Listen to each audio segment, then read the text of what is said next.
Hey everybody, Crew Chief Eric here from Glen Touring Motorsports. You are joining us live for the 19th annual Toyota Green Grand Prix.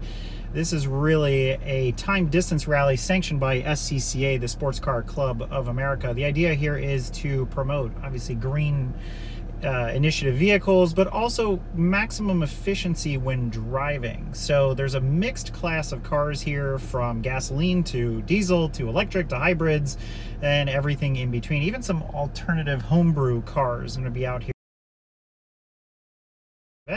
We're going to be doing 80 miles of Watkins Glen in about an hour and a half. So pretty interesting. And I'll be giving you some commentary along the way, kind of reading you some of the additional news.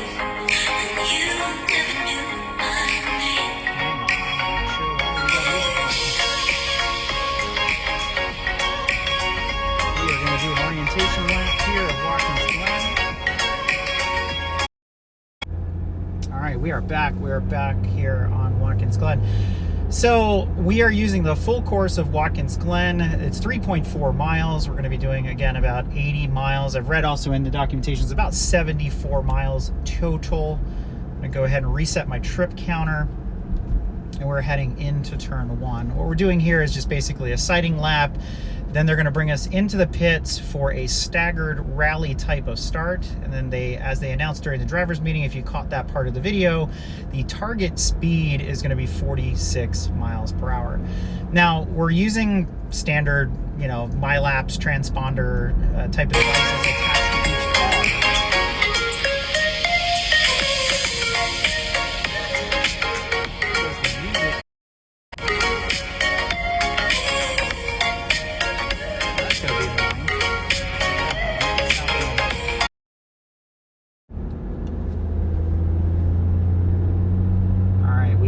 Sorry about the interruption, just trying to get the Sirius XM to stop playing while we're doing this.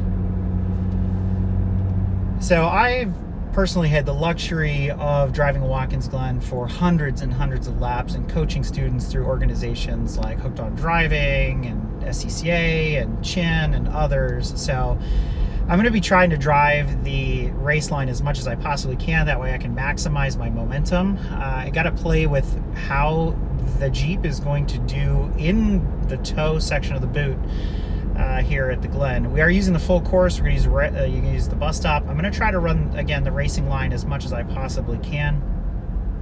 So, we'll play around with different things. I'm also running my AIM Solo as a backup to the transponder on vehicle, so I can actually see what the lap times are. Oh, we're not using the bus stop. Look at that. They have it coned off, so we're getting a nice long straightaway here. The math that we did back at the office, 80 miles at roughly 45 miles an hour meant an average lap time of about 4 minutes 28, which is really, really long compared to what we normally do, with the track car. So really curious to see what the Jeep does in comparison to the rest of the vehicles out here. As you can see in front of me, I got a Prius, I've got a Miata, there's another Prius and a Miata in front of that, kind of leapfrogging every other car here. The BMW as our base car. I'm in a 2014 Jeep Grand Cherokee Eco Diesel. They only built these for 2 years, 2014 and 2015, 34,000 units produced worldwide, so not very many of them. Everybody kept walking up to me and go, wait, this is a diesel? Yes it is. Making roughly 500 foot-pounds of torque. It's like 495 or 97 out of a 3-liter single turbo diesel. On the way up here, my average miles per gallon coming through the mountains from the DC area was about 31.5. So very curious to see what it does here on track. This is going to be the worst section of the track because it's a 160-foot rise in less than a quarter mile. So jokingly, we refer to this as 600 horsepower hill, because in any car that, isn't making 600 horsepower, it's a bit of a chore to come up this hill at any sort of speed. So again, utilizing the race line, I'm hoping to carry as much speed as possible, minimize the amount of shifting that the Jeep is going to do. This is equipped with the 8-speed ZF transmission that was also equipped in the Mercedes at the time, because at the end of the day, this is an ML350 underneath with an Italian diesel, not the Mercedes CRD. So we're going to kind of toss that out the window. This is a commercial Italian diesel, again, 3-liter single turbo.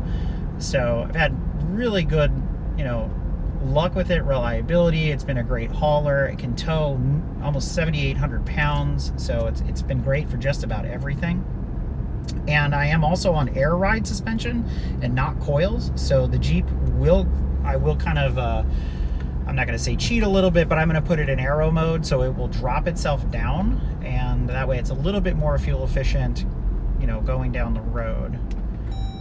Oops. So you just heard it beep as I switch between sport and regular drive mode. I also kind of curious to play with the flappy paddle gearbox that this has to see if maybe that's better. Like right now I can put it in manual mode and shift up instead of having it sit here lagging in 4th gear. I'd love to have this, in high gear as much as possible, getting the revs down to save on fuel. So here we are coming through turn 10 into 11, and they're going to make us go into the hot pit, and then they should stagger the start. It's kind of funny, at 40 some miles an hour, you wouldn't think that you would need to track out as much as you would at 80 miles an hour in some of these turns. But again, we're trying to maximize our average speed, right? We're trying to keep things as constant as possible, because that's where the efficiency comes in.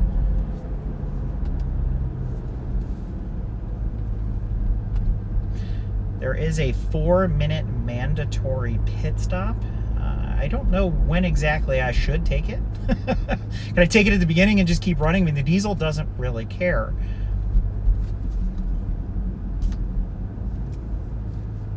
So it looks like they're pulling us over to the side. They also said, as you guys can see here on the jersey wall, there are numbers. We're not allowed to stop at 23, 24, 25. We either have to take our pit stop before or after the numbered slots here in pit lane. This way the transponder system does not go completely haywire.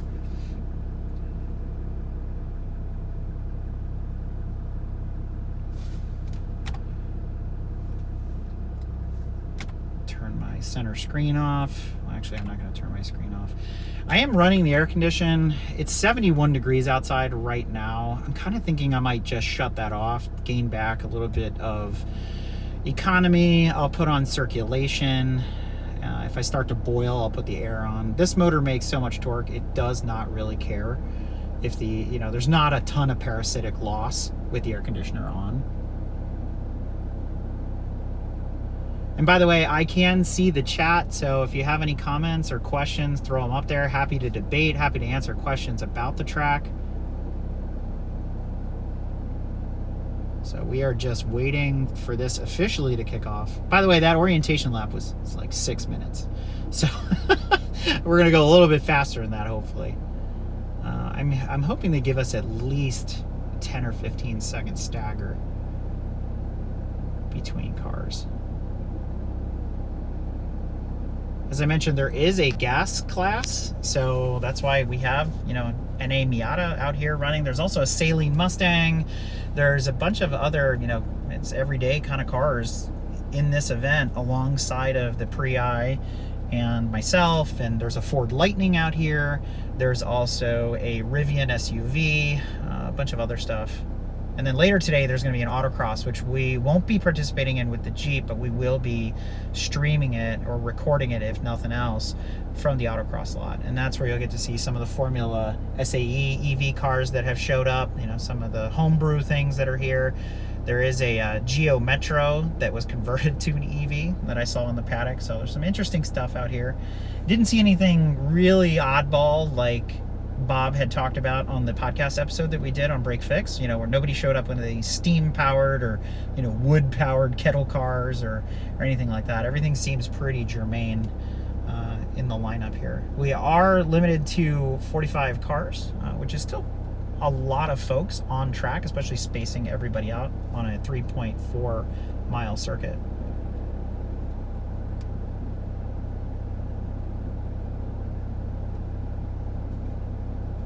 my next lap, I unfortunately, because I was messing around with the Bluetooth, I want to see where the flaggers are. I'm assuming in the standard places that you come to expect, like on a normal track day.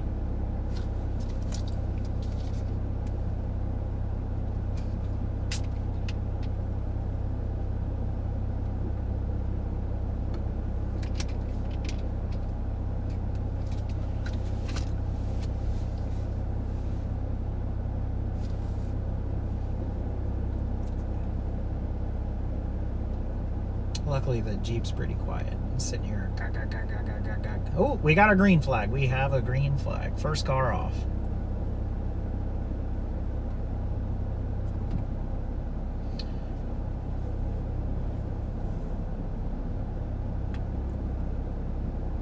Right now, you guys can see on my dashboard, I had reset my counter as they instructed to. Going out, I'm sitting at 27.5 miles per gallon. My aim is right here.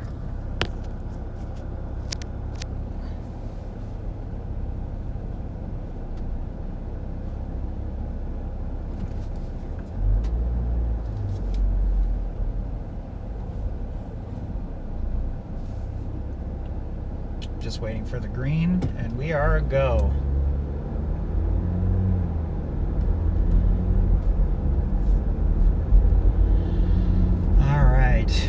Pit out is pretty tight, so can't carry too much speed through there. But again, we're not supposed to be speeding through here anyway.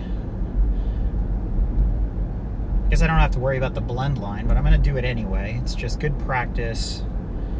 It's good behavior. I'm literally completely off the gas.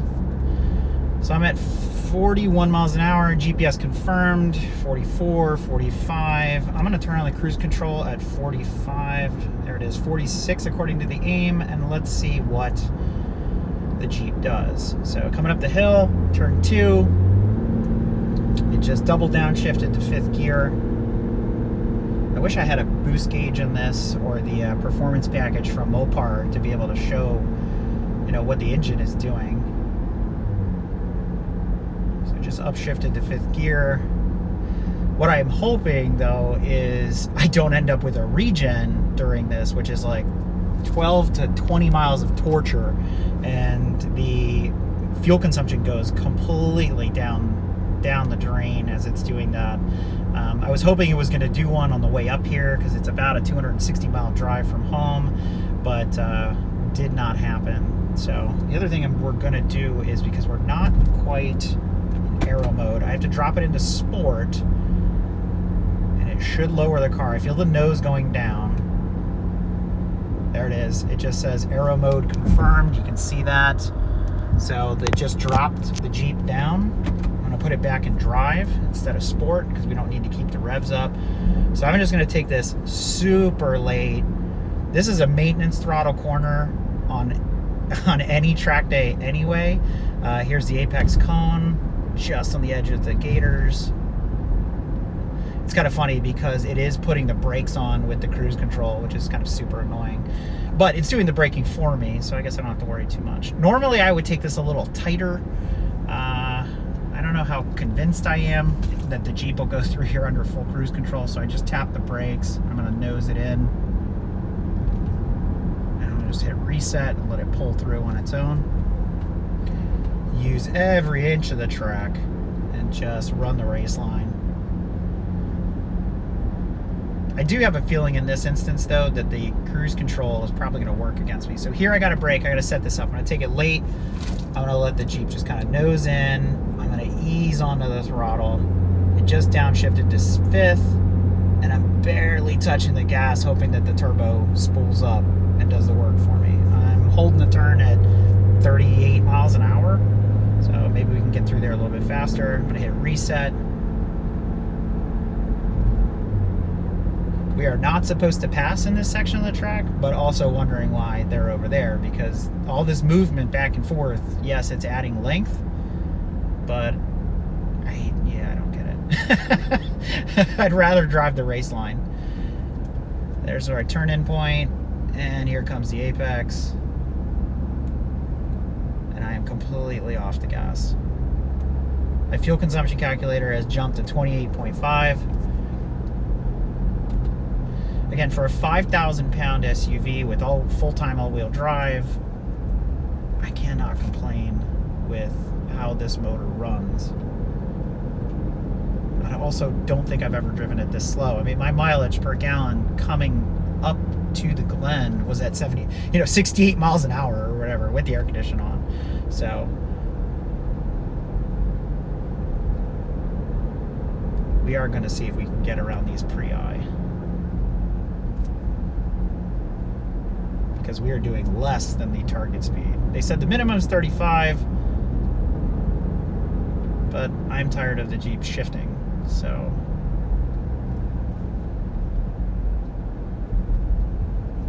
I still don't have a recorded lap on my aim though, which is weird. It knows we're at the Glen.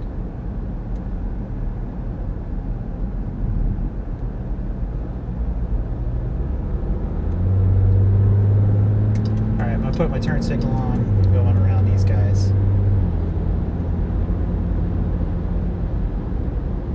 Staying within the 55 miles an hour.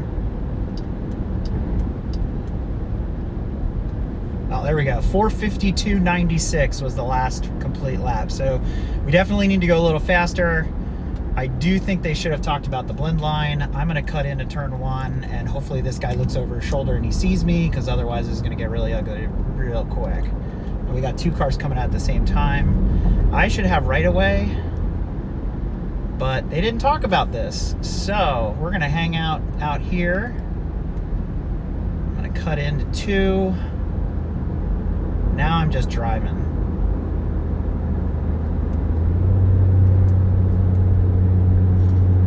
The turbo's singing right now.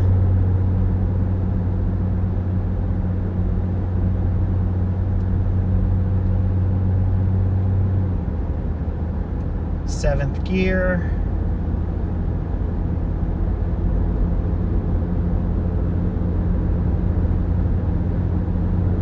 Let's see if we can get around this guy.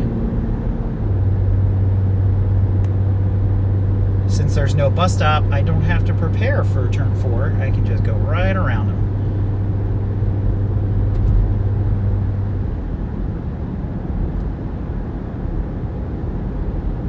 Never actually driven this track without the bus stop. I was looking forward to taking the race line through there and just hopping some curbs, but I guess not. Tap the brakes just to settle it in, and then completely off the gas. The momentum will just carry us down through here. It's completely downhill. I'll let it track out.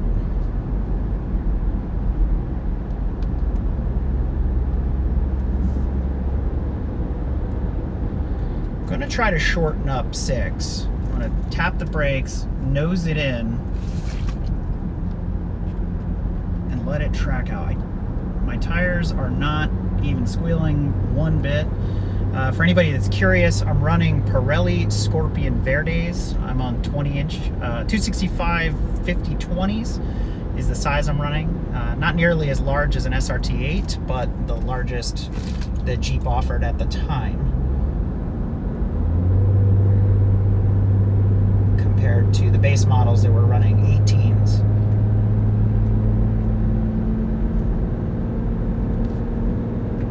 Resetting to cruise control, coming up the hill. I'm going to bump that up to 46 instead of 45. I've got a GR Corolla behind me. You guys probably saw him as I passed them coming through the pit out. The Insight is still back there. And up ahead is a Toyota Crown, brand new for this year here in the States. They sold that car in Japan for quite a long time.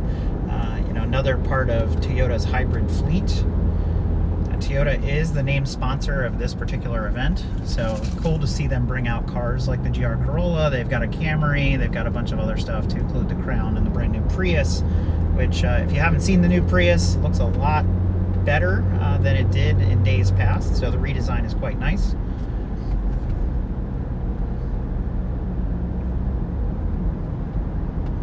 back in cruise control through here. This is just feels like lazy river compared to when I'm coming through here with the race car.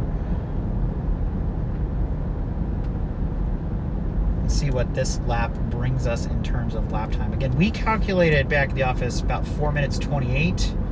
That was based on 80 miles. Again, the rules say about 74. I feel like I need to give this guy a point by because he's hanging off my rear end, but he's also drafting me. I am like a school bus out here.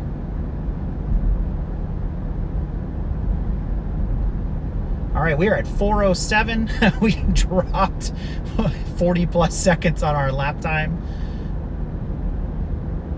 Could have also helped that, you know, we did just shy of 60 on the back straight, but to get around some folks, reset that. I haven't decided yet if braking is better than just canceling the cruise control and just letting it coast through the corner. I guess we'll figure that out as we go along. And he is crawling up my rear end. All right, go. Yeah, you can't pass me in the S's there, bro. Not gonna happen. Cruise control is doing a good job of maintaining average speed, so no issues there. Tons of gears. It's actually a pretty close ratio gearbox. So moving between 5, 6, and 7, almost virtually seamless. You can't even tell.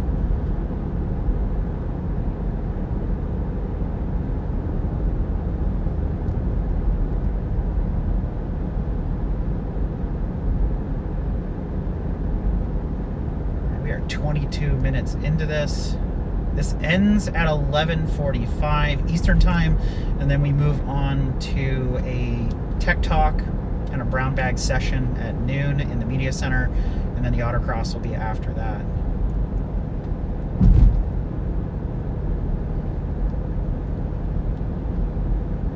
All right, coming up on what would normally be turn 5. I left the cruise control on. I just kind of pitched it in. I can feel the brakes. I can feel the computer adjusting. I'm gonna hit cancel. Again, because I don't trust the Jeep in this corner. So we're gonna go wide. I'm gonna tap and just let it tuck in. Come to apex. I'm trail braking in here just to keep the Jeep stable. Ooh, I got it to chirp a little bit in the back. The Jeep's all-wheel drive is rear-wheel bias, so it's kind of nice. In the bad weather, especially the rain and the snow, you can throttle steer, which is a lot of fun. This Corolla keeps diving inside of me, but he apparently does not know the line. Oh yeah, we got singing tires now. That's fun.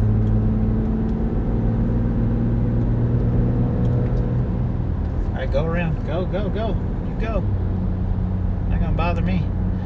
So let's see, tire pressures wise, I can pull that up on the computer too. We are looking at, I'm right now hot at 42 pounds all the way across. I set him 38 cold, and then when I drove in this morning for tech, they were at 39.6. So on the highway, I was seeing about 44 pounds all the way around. But again, I'm not hearing any squealing. Although I don't get an opportunity to check for rollover until we come into the pits. So turn 9 is super tight. There's zero runoff here. My water bottle just went flying across the cabin. It's okay. I'm gonna put it down here. Tuck into 10.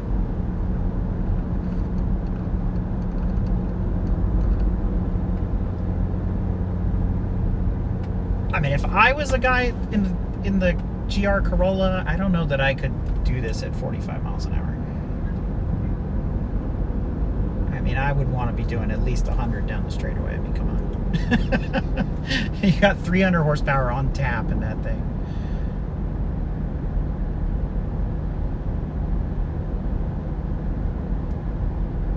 All right, lap time. We're about to cross start finish. 421, I think that's probably closer to where we want to be. We need to get consistent. We're kind of all over the map now between a 407 and a 452. So I'm gonna go ahead and hit cancel, tap the brakes to set up turn 1, just let it nose in gently, and then track out. I'm gonna hit reset, get us back to quote unquote 46 miles an hour. As you can see here, I'm gonna pull it down. If you can see my aim, or if you can focus on it, there you go. That's where we're at.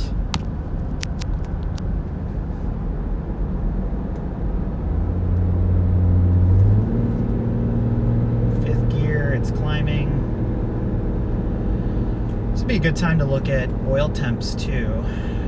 So it's funny, real-time calculator says going up this hill I'm getting like 18 miles to the gallon, and then suddenly it just jumps because it lets completely off.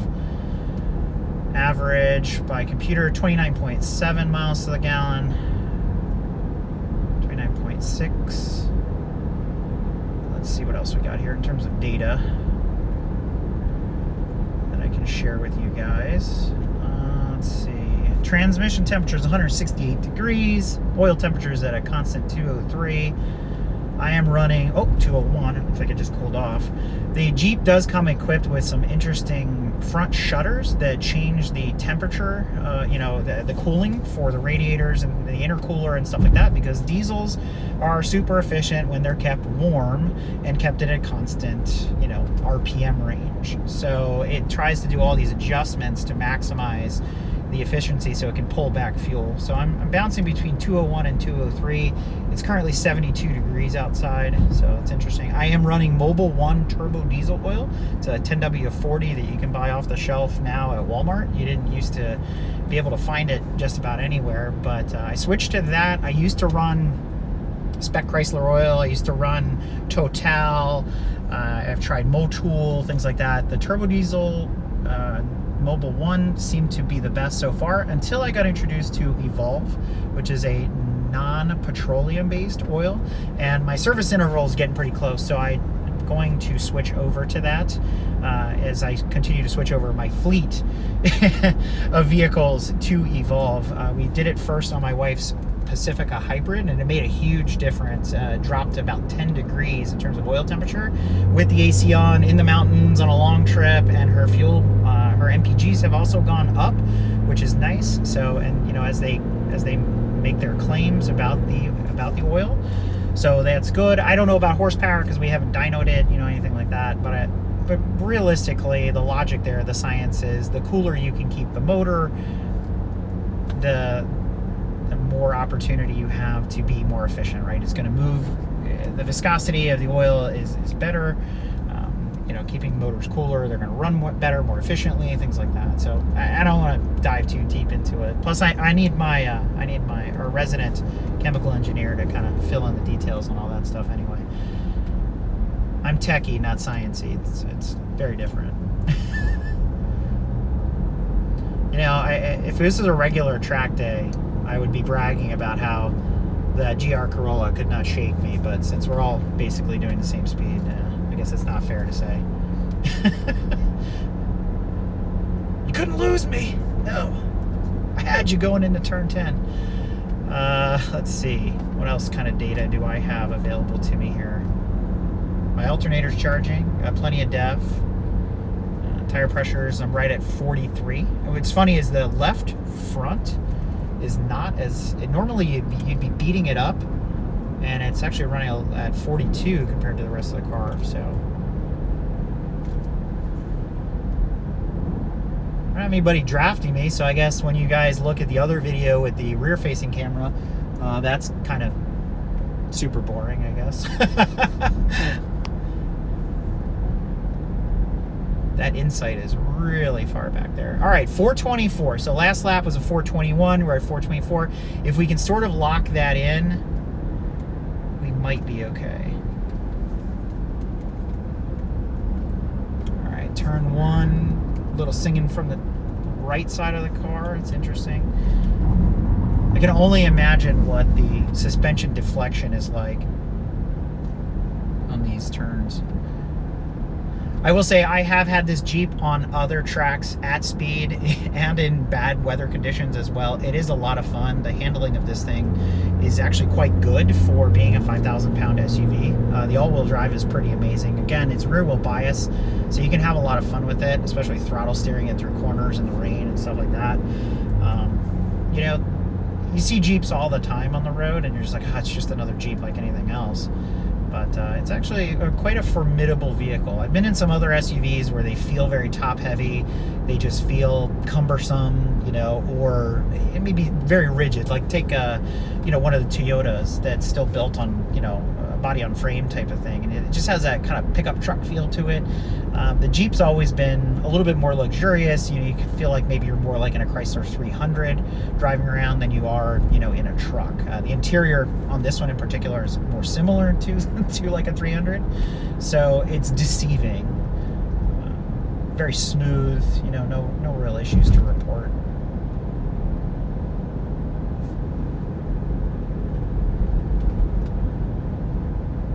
So far through turn 5, I've been able to keep the cruise on. I have been canceling it right about the apex, or as soon as I see the apex cone, so that it can just naturally come out of this corner rather than put on the brakes, because obviously I don't want to chew up the brakes doing this. If anybody's curious, I run Hawk LTS pads. They're awesome for towing. They like to be really hot, like all Hawk pads do. They make a massive amount of brake dust though.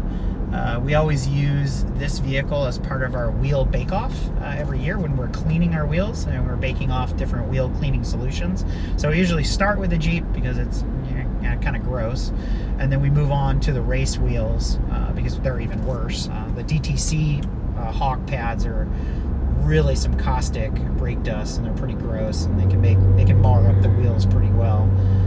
So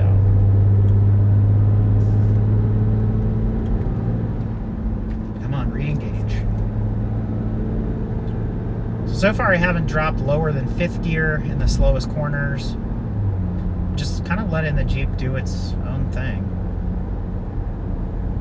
We've done 18.7 miles out of the allotted, let's call it 74.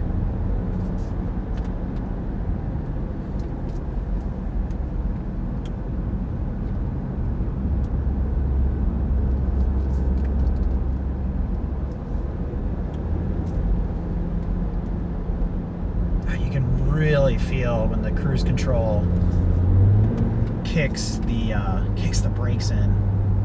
These Hawks have really good bite, so it's really obvious when it's engaging the brakes.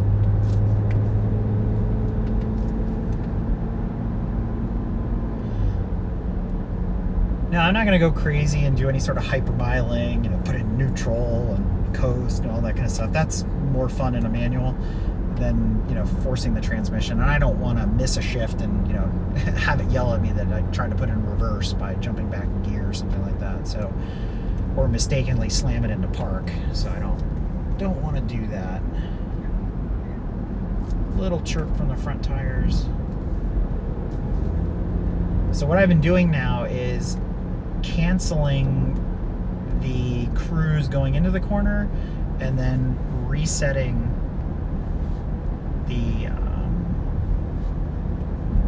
resetting it as I exit. That way it's more natural acceleration, but I'm letting the computer handle it. So 425 on that lap, a little bit slower than the last one, but more consistent. So we're gonna go ahead at the 100, we're gonna cancel, I'm gonna get on the brakes, I'm gonna let it nose in. It sort of just floats, and we're gonna hit reset.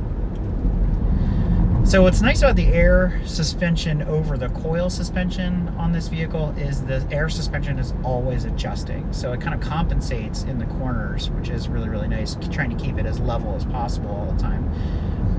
I have some really neat metrics I can bring up on the multifunction interface, which is, by the way, a carryover from Mercedes, and it'll show me suspension articulation, it'll show me power output through the different drive axles and things like that. So really useful for off-road. I don't know so much today, but it is kind of fun to geek out and look at. I do have the all-wheel drive set in auto mode. I have different modes like sand and snow and rock and things like that. None of that necessarily, you know, is not necessary for this.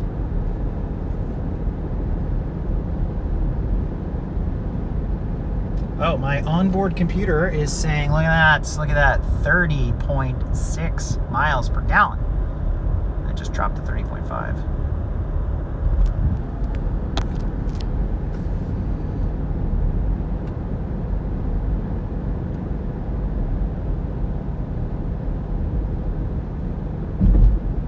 Again, some of the absolute slowest laps I've ever done at Watkins Glen. Going into 5. I'm looking for that apex cone. Should be coming up here any second. There it is. And I'm going to hit cancel just to let it cruise down on its own. When I come out of the corner, I'm doing about 50, 51.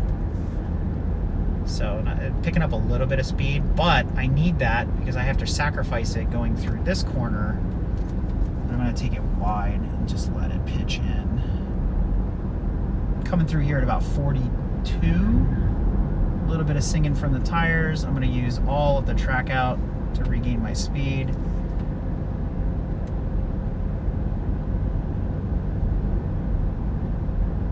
Oh, the Insight has appeared in my rearview mirror. He's still back there though. A little bit of brakes just to let it nose in. Now I'm going to throttle out on my own right at the apex. This is where I waste the most fuel because there's just no way to do this.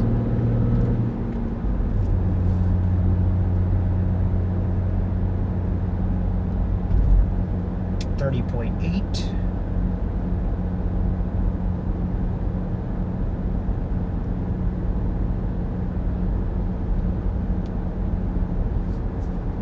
All right, at the 100, we hit cancel. Just tap the brakes enough to nose it in. Just a little bit. As you notice, I'm hitting my track out cone.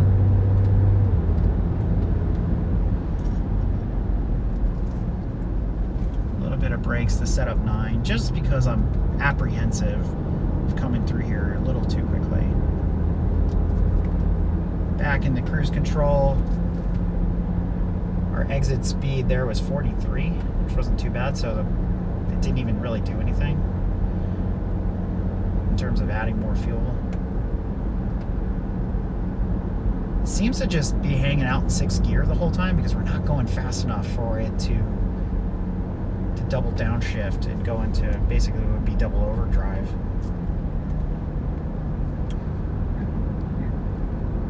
A little chirp as I kind of set the steering early and it was like chirp. I don't know if the live stream picks that up or not, but I'm definitely hearing just a light chirp from the tires. They're not singing, but it's just on initial steering input. There's a guy in the stands. Look at that.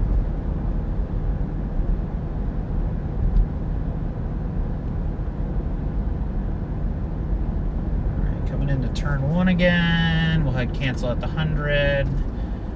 Just tap the brakes. Let it track out. Give it a little gas and hit reset. I don't know about you guys, but I think that Corolla is drafting that crown. Oh, he's going to go around them in the S's? That's not right.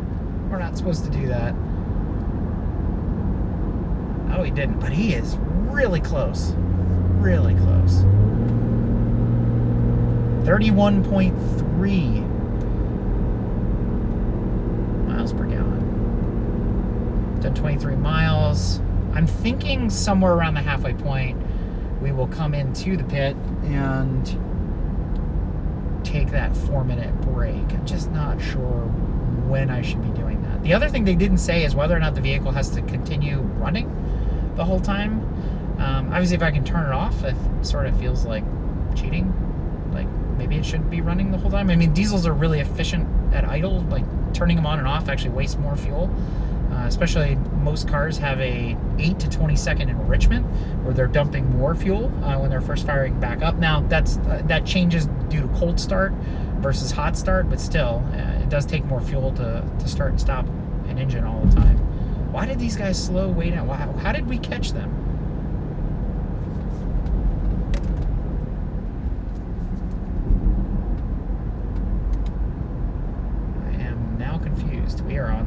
of this Corolla. I am completely out of cruise control. I am not touching the pedals at all.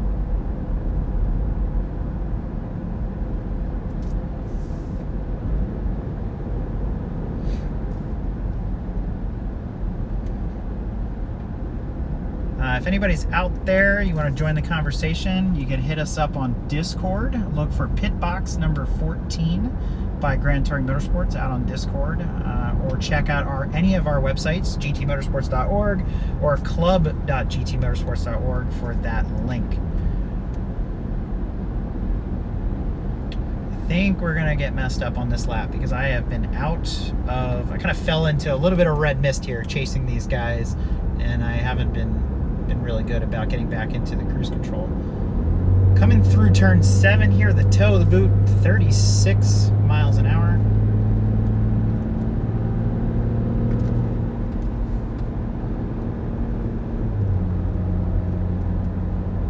Need to overlay this data with race car data and see what it looks like.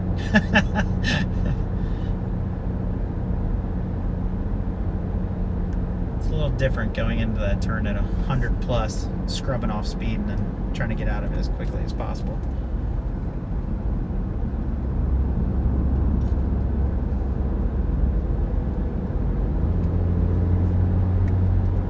I think we go faster on our parade laps than we do than doing this. I don't know where he's going, but this is how you take turn 9. Because I need to be way out here at that cone.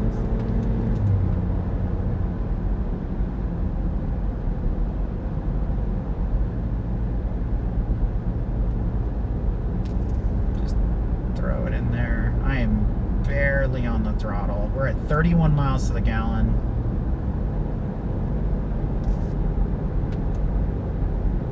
But that's the new Prius. I thought that was the Crown. The Crown is somewhere here in the mix, but that is the new Prius.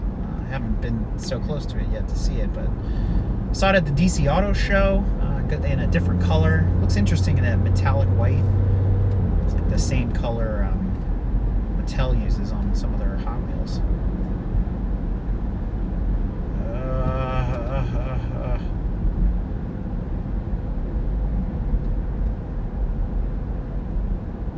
4:25:47, so we are in that range. 4:24, 4:25, that's good. Our fastest lap, 4:07. I see Jason Kellogg over my shoulder in the Alfred State van. He's going to be doing some flying laps, so high probability he's going to be passing us, which is fine. He's in a 6-liter Chevy van, all gas. He's giving joyrides to folks that are not participating in the event. Going a little faster through here only because I'm trying to give a little bit of leeway to the folks that are coming out of the pit.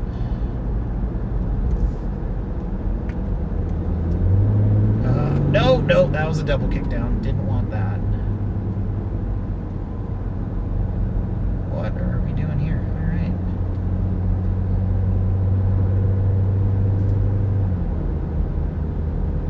All right, Corolla guy. You're going to have to get over or sit there. I'm not sure which.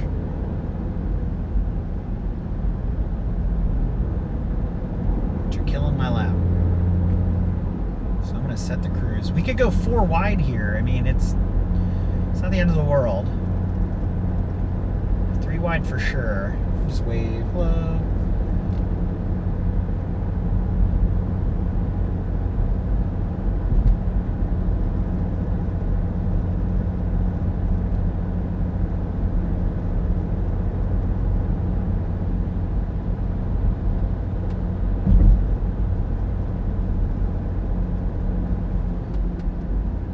I love the expression on people's faces sometimes when they're driving. I mean, he looked like he was going down to Mulsanne at Le Mans. It's high concentration. It's good stuff.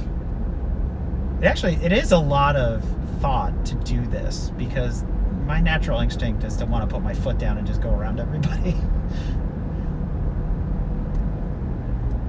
And it's not like the Jeep won't do it, but I don't need to be out here doing 80 either.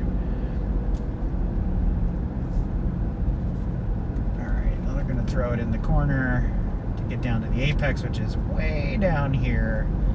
There it is. And then we're going to let it push out.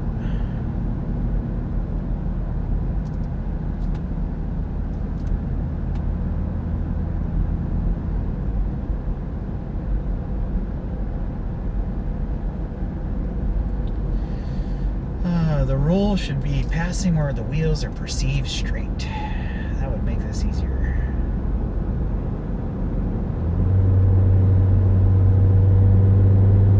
.8 miles to the gallon according to the trip computer.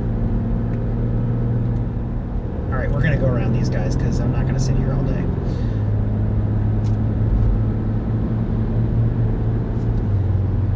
We can do our 55. Look at them all behind me. HPDE champion there. Crushing them all in a Jeep. It's brilliant.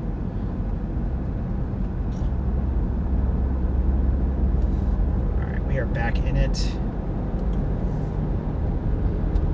I feel like this is a throwaway lap. But we might have made up some speed by doing 55 through there just to get around those guys. So let's see what we got here, because now we can kind of tip back into our regularly scheduled programming. All right, 46 mile an hour locked in, headed into turn 10. Got the Mustang way back there. And we'll just toss it into 10, let it come on through. Hit our apexes.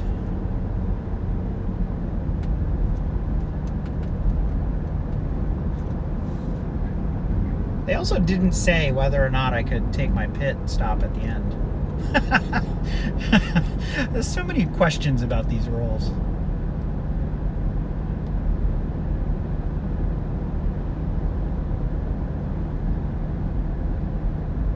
What do we get? What do we get? Start finish coming up. Let's see. Did we throw it away? 4:31. So 6 seconds off pace. That's okay. We're gonna have some more consistent laps. So a little bit of brakes going in, tuck it in, let it coast through one, pick up some speed on the way out, and back to 46. 46 is the magic number, as seen during the driver's meeting.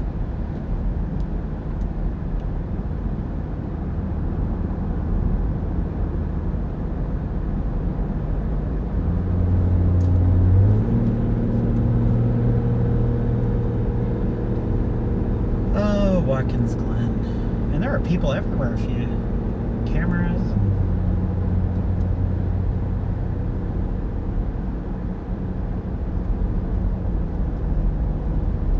Hitting all my apex cones.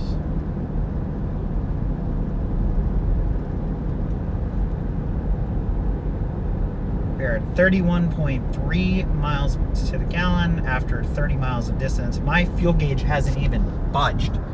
Like, nope, we're running at optimal temperature. We can kind of scroll through some of the data here. Look at that. Current computer says we're running at 26. This is real-time calculated. Let's see what else we got. You guys can see cruise control set, full-time all-wheel drive. These are my tire pressures. There's my trans temp. There's my oil temp. Service life. Yeah, my alternator works. Let's put this back up there for a second while we come through. We'll do some more data here. I'm going to show you guys what the suspension articulation drive shaft stuff looks like. I forgot to cancel it, so it's putting on the brakes.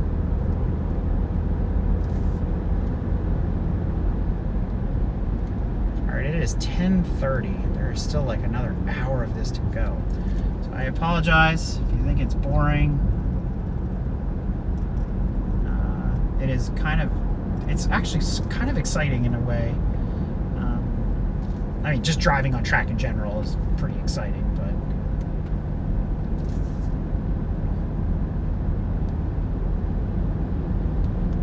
I have clear track. I have nobody behind me. I don't know where they went. Maybe they all took their pit stop.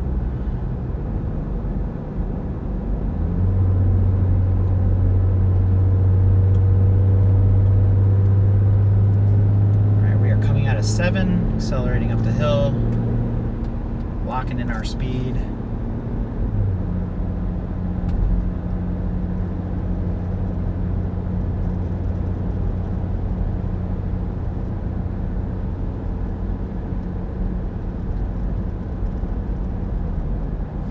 Cancel here at the 100. It's like the shortest braking zones I think I've ever had on a track.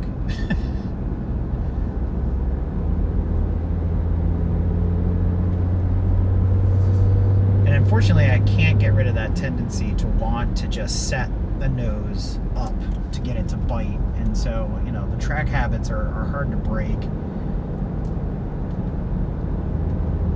Exiting. Back at 46. Let me see if I can get to I am in improved aerodynamics suspension mode according to the screen, which is pretty cool.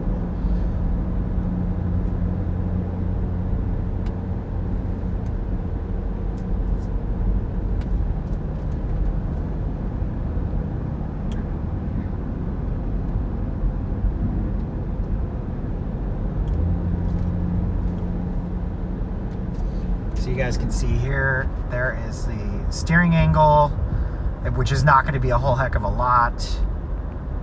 Wheel articulation, which would be interesting to see in the toe. Maybe I'll try to do that as we're going through the track here. And then you can see I'm in aero mode.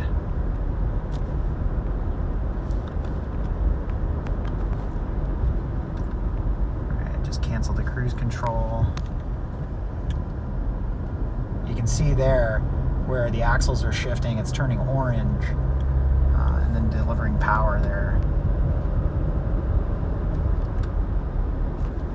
I'll put it back in cruise mode. So we see if we can see anything as we're going through here. It's hardly any steering angle, so that thing is barely moving. You can hear it kicking down. You can also see how it's sending power to the back. It's pretty slick.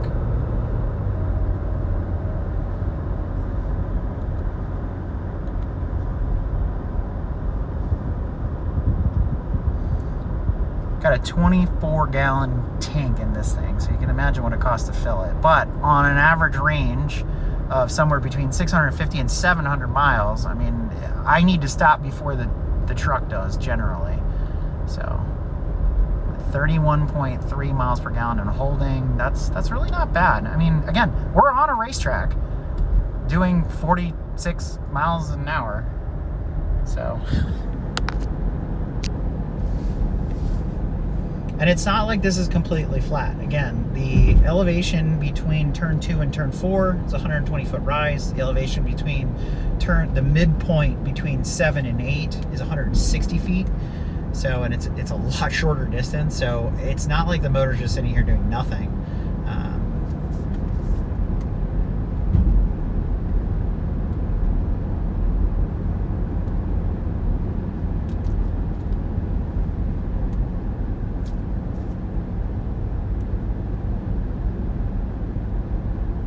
Would have been fun to have a co-pilot. Maybe next year, maybe next time. Anybody out there wants to ride shotgun, have a little chit chat, we can turn it into a live break fix podcast episode.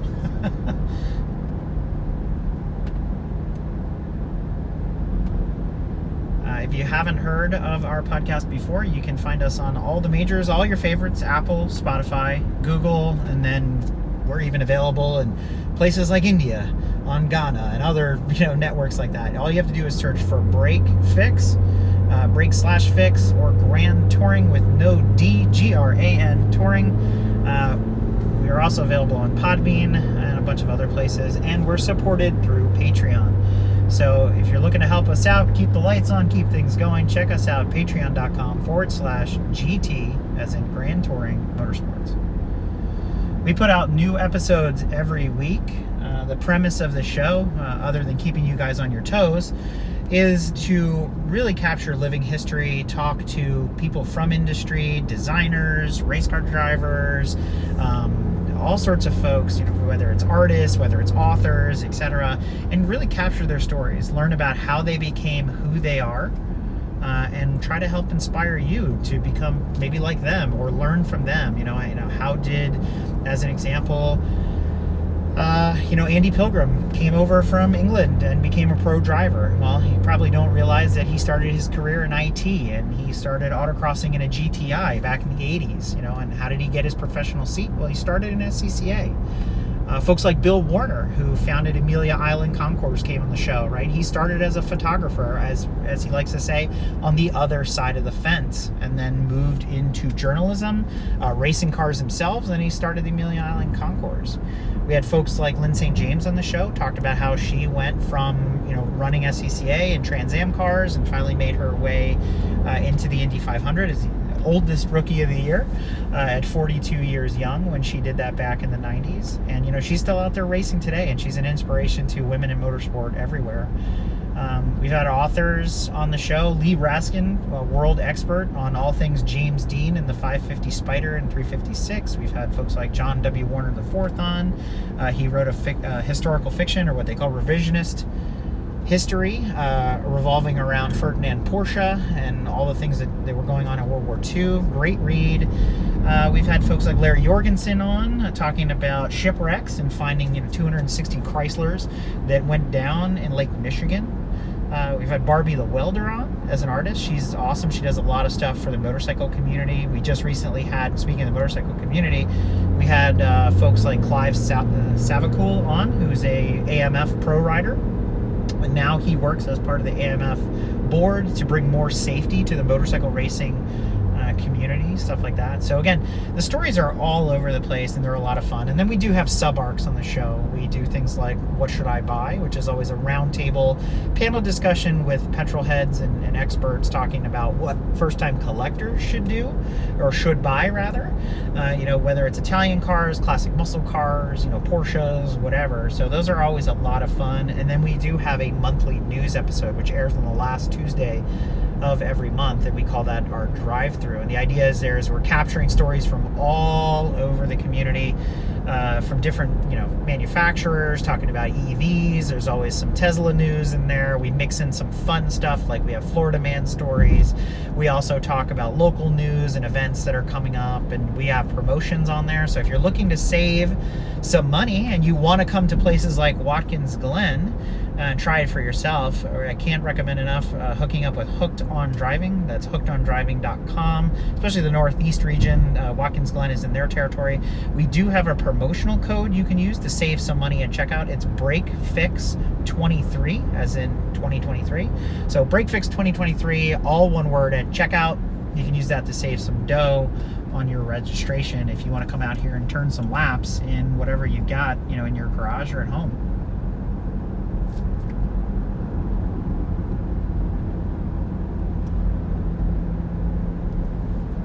I inadvertently hit reset midway through that corner, and I put the brakes on. That was not good. Our last lap, by the way, was a 4:22, so a little bit faster than previous laps, but we're still sort of consistently in that 4:24 range, 4:23 range average. I mean, I don't have a lot of trepidation about not winning my class. I think I am the only diesel here. But I would like to beat out some EVs, especially a lot newer hybrids and EVs that are out here. By the way, we're just an update on MPG. We're at 31.5. I'm hoping to hit 32, maybe a little over 32, but I got to get a little bit more focused on what I'm doing. As I was sort of pontificating there about the show, I started to just drive rather than really pay super close attention. Hence the 4:22 instead of our projected 4:24, 4:25 lap time. I really feel like the Jeep is weighted quite well. It doesn't tend to understeer. It's pretty neutral. Again, I've had this thing on track at speed, and it's always a lot of fun. With all the overhang over the rear end, it does, basically being a giant hatchback, there's a lot of weight back there, which is nice, and it seems to balance out the rest of the car. In addition to that, the V6 VM Motori Italian diesel, again, this is not the Mercedes, single turbo 3-liter. It sits closer to the firewall than the V8 does, especially compared to the Hemi or the SRT8, so I have a little less weight in the nose, even though I have a big old intercooler and a bunch of other stuff that is factory equipped. It's not like I added anything.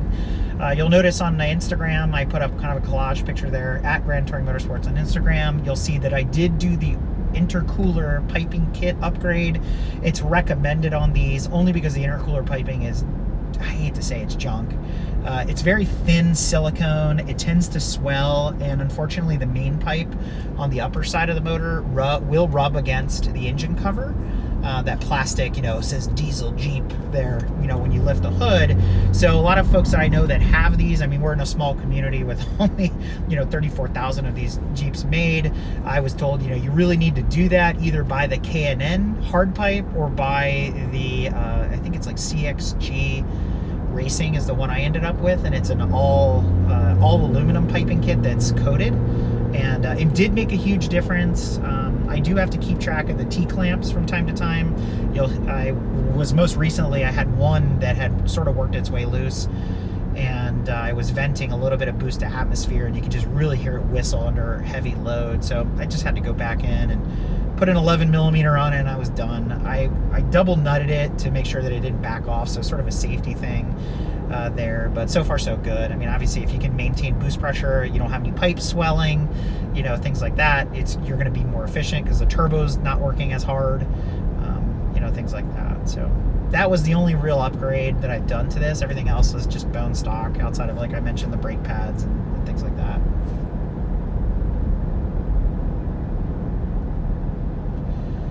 All right, we are 40 miles into this, so I'm thinking we should probably take our mandatory 4-minute pit stop. I don't know if do they put a stopwatch on you? Like, how do you know that you've been there for 4 minutes? Unfortunately, I'm using my phone to live stream this, so it's going to be really difficult to throw a timer up.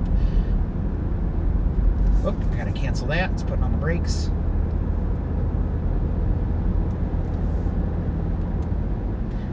.6 miles per gallon.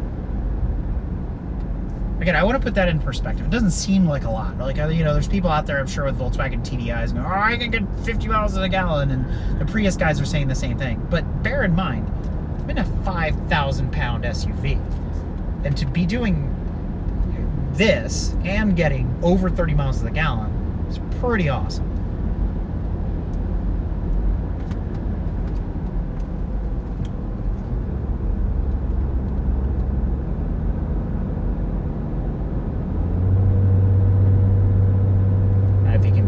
Kicking down. 5th gear is as low as it's going. I haven't seen it drop into 8 at any point. It's sort of really floating between 5, 6, and 7.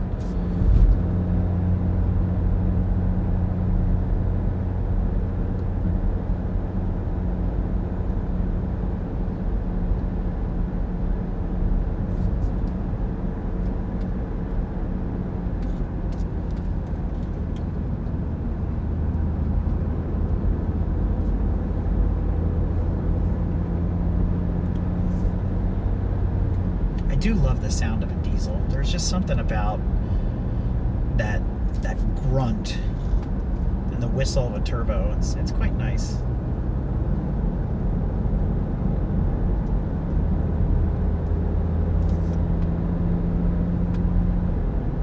I've been told some guys will put exhaust on these, but I'm like, you know, I don't want the drone. I like that it's quiet going down the highway. I mean, I have the race cars if I want to make noise.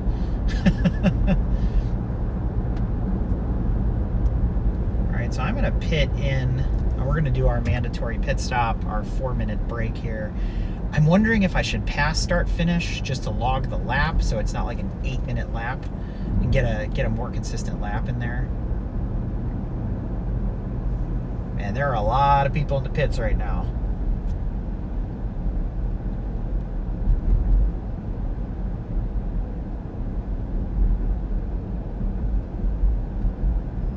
Alright, so I have to go past 25. So 29, 28, 26, 27. There's the timing light. We're just going to cruise down here to lucky number 13. How about that? We will wait right here for the next 4 minutes. I'm assuming we turn off the car. I'm going to check the rules really quick before I do that. So, blah, blah, blah. No drafting, no blocking. You will be black flag for violations. Okay, here we go. You are required to take one stop in the pits of exactly 4 minutes. You may choose when to take your stop. Note your time as you pass the pit entry cone. So we did a... What did we do? Does it say next? I think it was a 4:25. Oh, and it gives me my min and max speed on the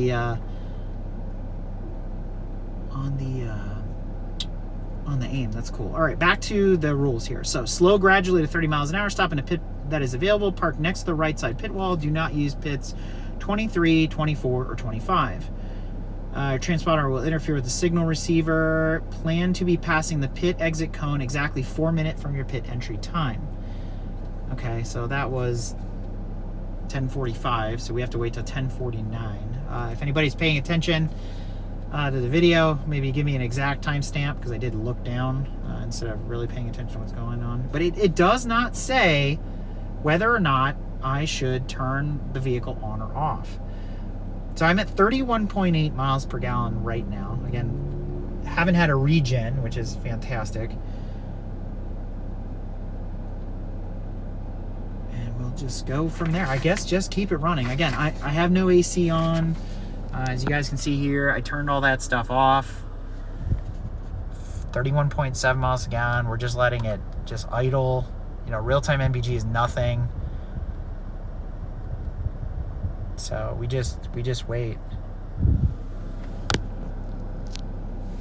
Oh, one of our watchers has been timing me, so let me know when it's time to go. How much time do I have left?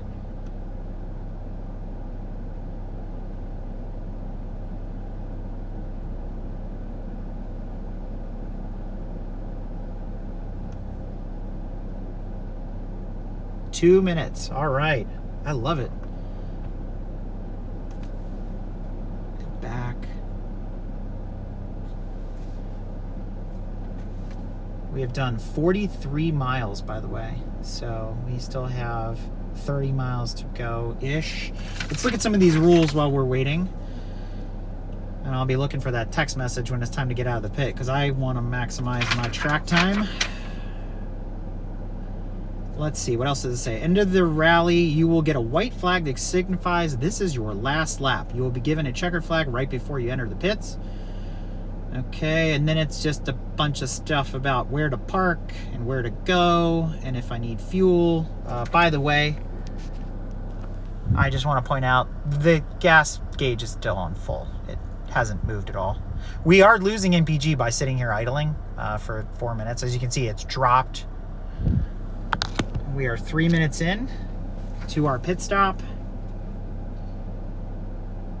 So we're just waiting. So nothing else of real significance on this rule sheet. And they don't give you a lot to go by. If you tuned into the driver's meeting, they didn't say a whole lot.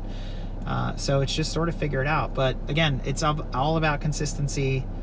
It's all about trying to maintain that lap time. So our goal right now, I guess the math works out to about 4:24 is where we want to be. We have 30 seconds to go. Our executive producer Tanya is back in the studio, I guess, paying attention to what we're doing here. So we're getting updates, which is awesome. 3:45, 15 seconds to go.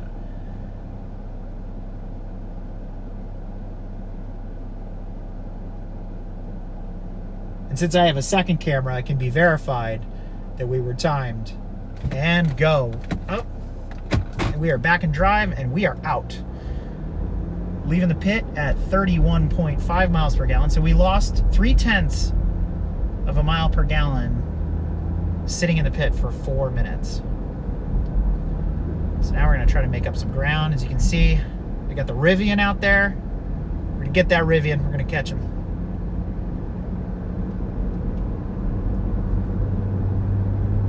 All right, I'm going to blend because, again, it is the right thing to do. You stay all the way to the right to the apex of the next corner as you exit the pit to give way to everybody that's coming out of the, or that's coming out, but give way to everybody that's out on track, rather. Climbing the hill. Here we go. 31.4. We've lost a little. Let's see if we can get that back up closer to 32. Again, my goal is 32 or better, which I think is pretty awesome for this thing. So coming up here, I mentioned earlier, there is a Geo Metro that has been converted to EV. He is going to be here on the left coming into view. We're probably going to catch up with him as we approach turn 5. You can see the Rivian has already passed 2 cars. I've got a Subaru, looks like an Outback on my tail. That'll be visible on the chase cam when we post the other video later today of the in-car. He is definitely doing more than 46 because he's catching up on me quick. But yes, the Geo Metro here. This is like a last gen Geo Metro, obviously Suzuki Swift or whatever you want to call it. I'm gonna dig inside of him. I know we're not supposed to pass, but he's staying way out there, and I can take this on the inside. You just got passed by a Jeep. I just want to let you know. Oh goodness. We've caught up with Corolla guy, who's up there too.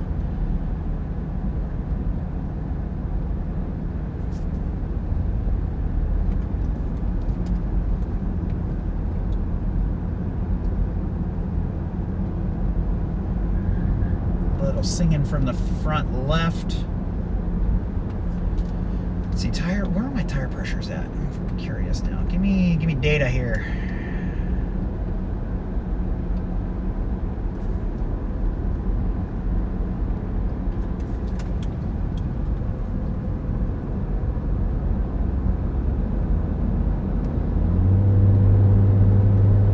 That Metro came up on me quick.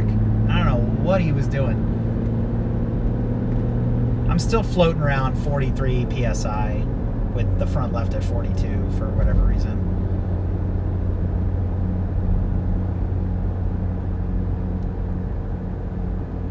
I will say, if he dive bombs me like that again, he's gonna see the diesel.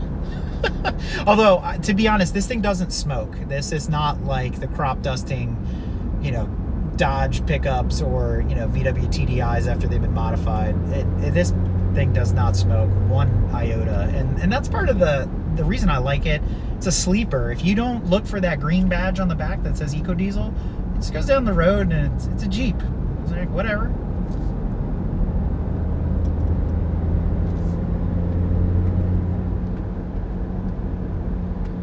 And I'm sure there's some Jeep people out there that can correct me, but I believe the Gladiator also came with this motor for like a hot second. And they were supposed to bring back a newer, revised version of the VM Motori diesel, but it's just been so messy with all the various, let's call them diesel gates, not just Volkswagen. It affected Chrysler, it affected Mercedes, it affected BMW. Everybody that is kind of running similar ECUs, and so I was hoping to see a re-release of the Jeep with the new motor and compare. But looking at the new 4xe that just came out, they're claiming with the hybrid, again similar kind of mileage, 32 miles to the gallon, kind of combined between the EMPG or whatever you want to call it. My only concern with that is whether or not it has any sort of tow capability. I'm pretty fortunate. The diesel comes with bigger brakes. It doesn't come with this Brembos that the SRT8 has, but the tow capacity, even with the air suspension, is 7,800 pounds. I can tow quite a bit. I can tow my race car with no issues. So I wonder with the hybrid, what do I lose? Am I back to standard kind of V6 Pentastar towing capacity, 5,500 pounds kind of deal, or is there more potential there, with the electric? So I haven't gone to go drive one yet. The price kind of shies me away. I'm also not totally convinced on the new styling of the new Jeep. I don't like the L, I'll be totally honest for anybody that's listening. The long wheelbase, third row seat, replacement for the Durango, which shares the same kind of platform as the Wagoneer. I think it's too big.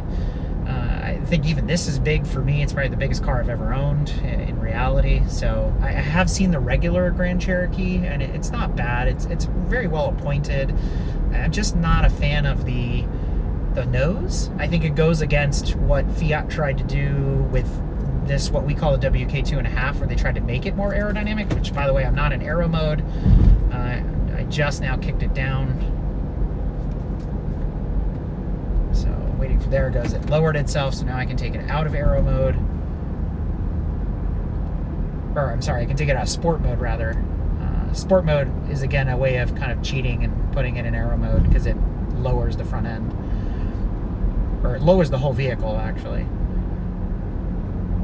There's one stage lower than this, but I can't get it to activate while I'm moving because it cancels itself after like 25 miles an hour, which is entry-exit mode, and it will slam the Jeep down basically on top of the tires, which is pretty cool. It's designed, because this thing is pretty tall, it's designed to help people, get in and out of the thing without a step stool, but it would be kind of cool to run it at that mode and get lowered to the ground if possible. But I'll take aero mode all day long.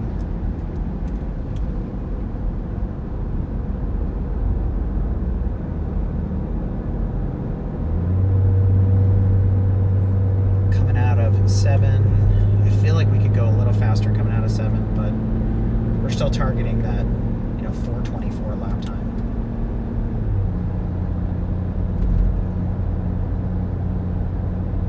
4:23.9 on the last lap.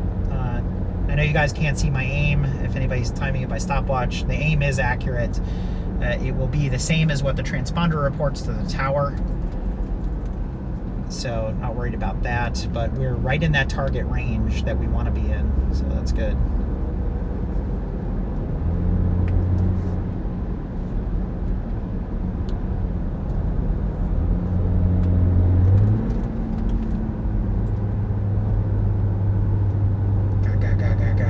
Come on.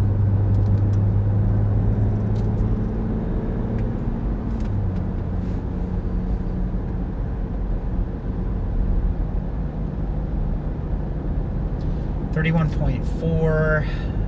Again, I think it was smarter to leave it idling in the pit stop than turning it on and turning it off. There's just more fuel wasted. The motor's already hot. Just kind of let it sip what it needs just to idle.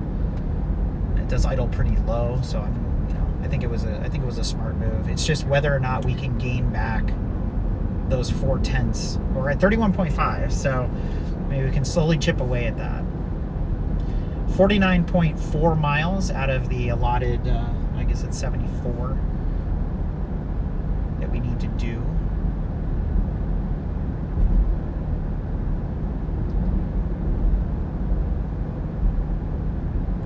It's like basically 30 miles to go.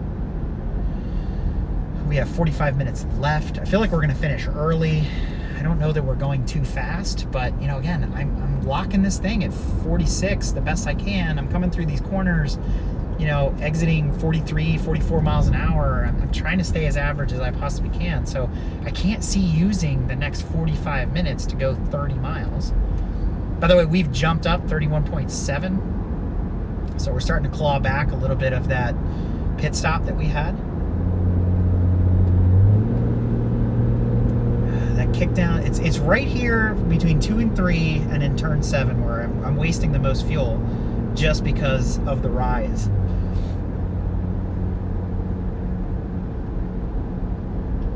Now in the old days, the Green Grand Prix, if you tuned into the episode we did with Bob Gillespie, who's been running this event for nearly 20 years now, they actually used to do this event driving around Lake Seneca, which is nearly 80 miles long. And so obviously that would be a little bit more scenic than watching me drive around the Glen at 45 miles an hour. But, this is what they do now. I think it's also probably a good thing, especially for the homebrew vehicles that show up. If they break, they're here. They're not in the middle of, public roads, in the middle of traffic. You can always get stuck behind some farmer, moving his equipment early in the morning, between locations or something like that. And that really messes things up for you. So this is more controlled, it's more consistent, it's safer. Obviously we have EMS here, we have tow trucks.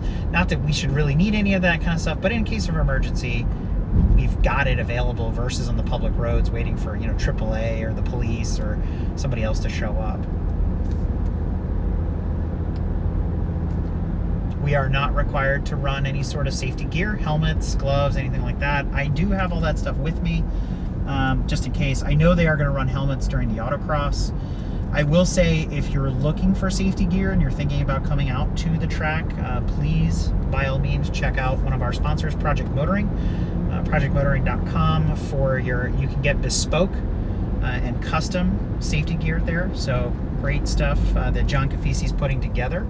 So if you're interested, check out their website, reach out to John. He's a good guy. He'll work with you on prices. I've seen some of the craziest designs that he's been able to put together for racing suits and shoes and gloves and stuff like that. So really cool. If you're looking for more of the regular safety equipment, you know, belts, gears, fire suppression, brake pads, stuff like that, check out our other sponsor, OG Racing. That's O as in octopus, G as in garden, racing.com for all the rest of your safety needs. But again, if you're looking for custom gear, check out Project Motoring.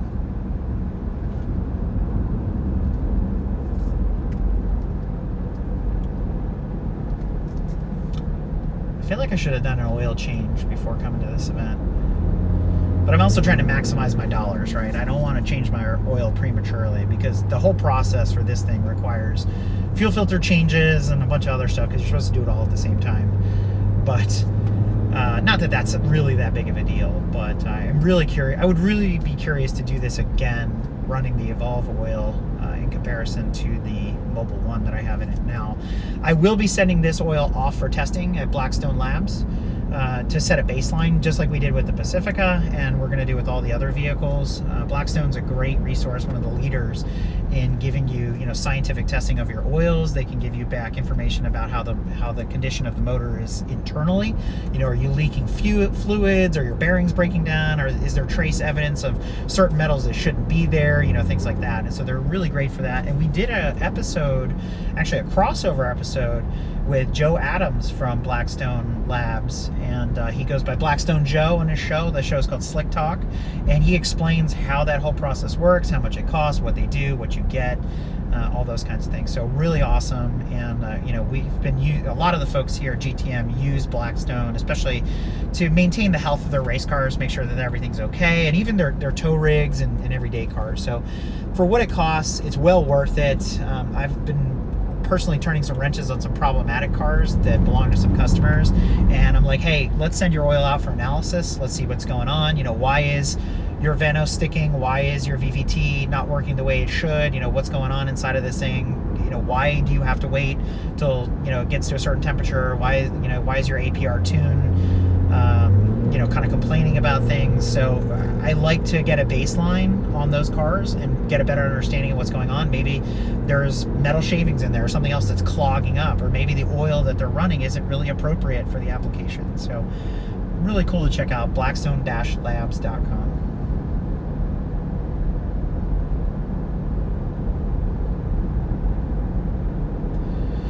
We're going to get the Prius. We're going to catch them. Behind me is, I believe, one of the Toyota fleet cars that they brought. You guys can't see it until you see the other video. It's one of the new RAV4 hybrids. Really interesting blue color. It's like a light blue-gray. I kind of like it. I wish it was metallic, though. That would make it even nicer. It kind of reminds me of like a crayon sort of color, like a Crayola. It came right out of the box. But I want to almost call it Armco blue. It's that sort of shade of blue, as we're looking at what they call the blue bushes here at Watkins Glen. There's plenty of those. Not a ton of runoff in some of these corners for sure, but lots of blue Armco.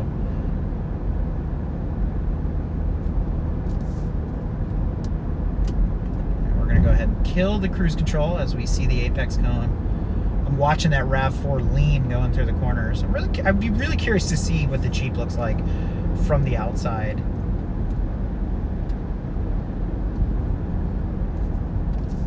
That last lap was a 4:21, so we went a little quicker than we were targeting. I'm really trying to catch that cruise control on the track out so that it just kind of maintains the speed. 31.7, so we climbed back most of our pit stop. I'm chucking it in. Actually, I didn't mind that. 44 miles an hour through turn 7. The Jeep didn't really seem to care. But if I change my strategy now, it's going to change my lap times. Can't tell if that guy up on the hill is asleep or not.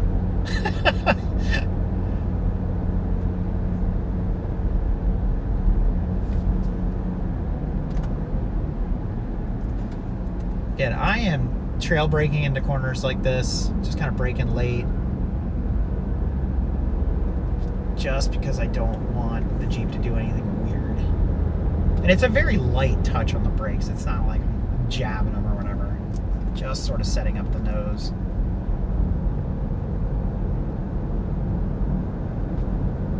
I felt like that was early. It was a little bit of an early apex, but I'm still where I want to be.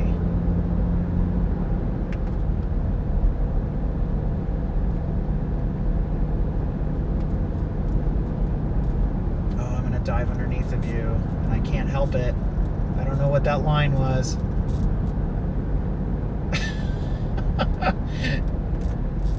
He's got this hippopotamus in his rearview mirror.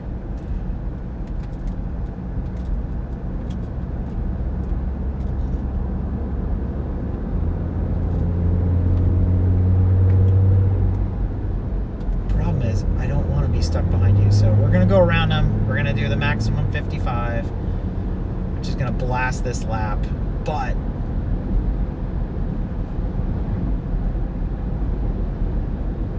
.420, that's my new best.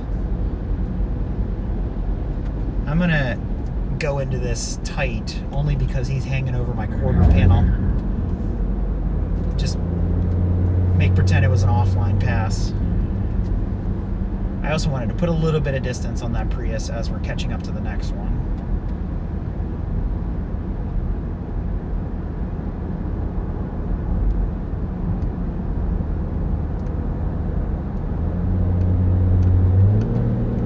Up the hill we go.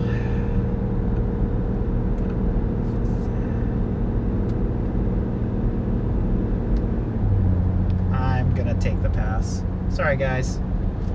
Because that line was way too wide. I don't want to break my momentum. And as far as I can tell, there was no flagger there to see it, so we're good. You guys saw it at home. It's okay. Oh, wow. They're 3 abreast behind me. Oh, you guys are going to have to see that on the action cam later. They just split that white Prius that we went around. One guy went right, one guy went left. And they just both took them, and now they're sort of all bunched up against each other. So now the RAV4 is right behind me, and that Insight is still hanging out back there. You can see him in my side mirror.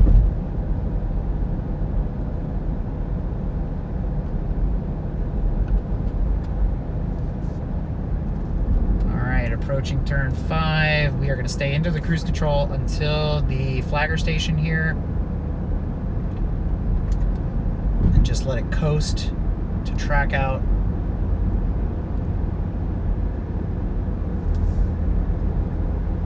This is where I'm sort of driving. I'm completely off the throttle. We're gonna scrub off speed down here. I'm gonna trail brake in, and then I'm just gonna let it pull itself out on its own. And see, I'm right on the edge of the curbing. Back into that, using all the track. Exit speed was 47. I like it.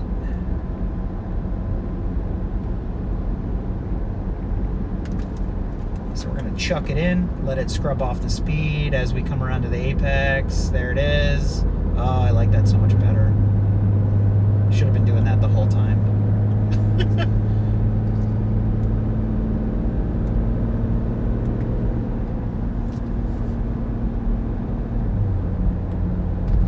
It still drops all the way to 45th gear, rather. but I feel like we're not powering up through there as much as we were before.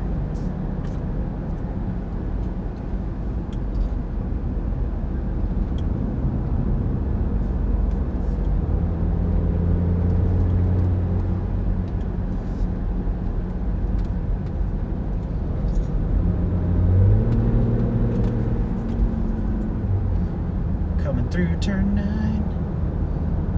Come on. I gotta hit all my marks. Because otherwise, all my racing buddies will be making fun of me. I'm surprised people aren't posting in the chat. Early! Sometimes you gotta do what you gotta do.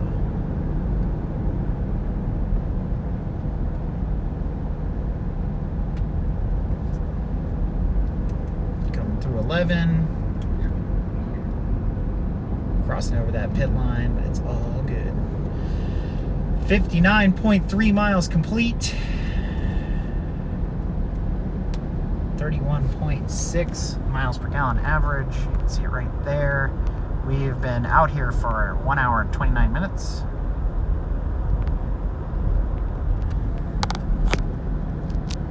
That was a 4:17. We went faster somehow.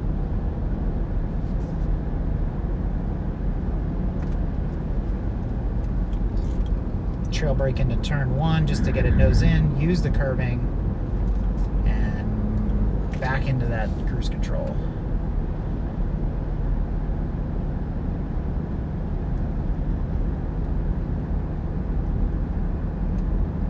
I'm not sure why this Honda was braking going into 2.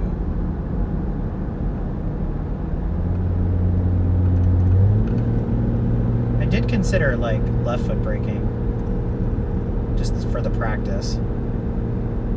At this speed, it's easy. I highly recommend it with an automatic if you need to practice left foot braking. Do it somewhere safe, somewhere like this. If you got an hour and a half of just kind of going around, you can definitely practice ruddering or left foot braking. Harder to do in a manual transmission car for sure, but it does translate once you kind of have the feel for it. The bigger problem is that your left leg doesn't generally have the same muscle strength and refinement that your right leg does, between the accelerator and the brake.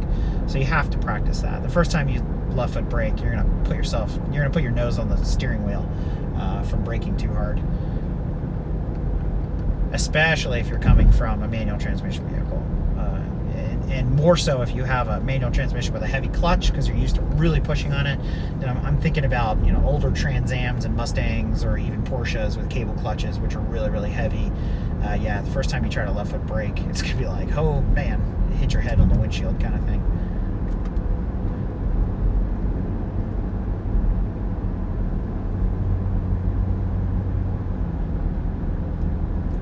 We are holding steady at 31.7 now.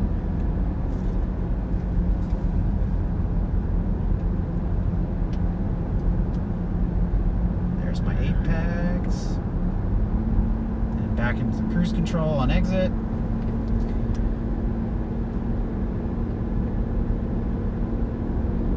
Ugh, I can feel it. It's dragging the brakes through here.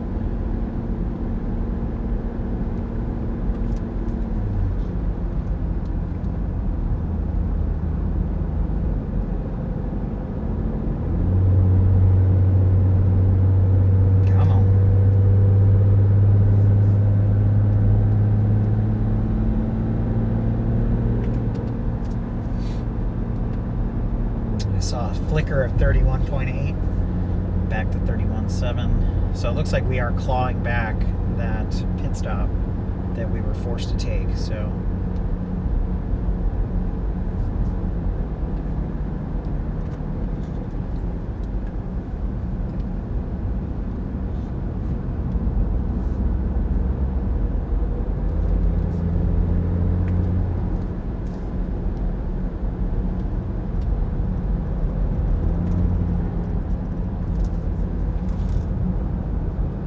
chucking it into 9.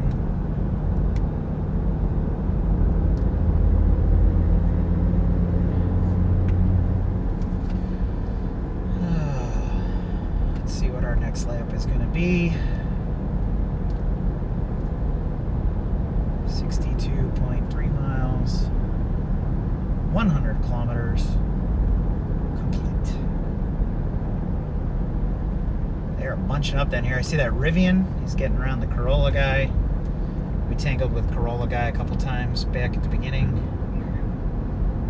Again, got that little bit of chirp from the front end as I set the steering angle going in.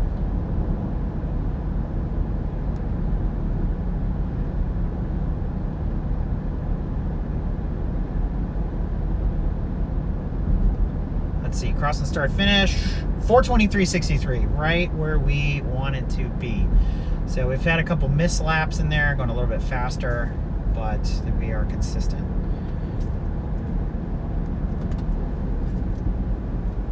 Trail braking into 1, only because I'm coming up on this RAV4 pretty quick.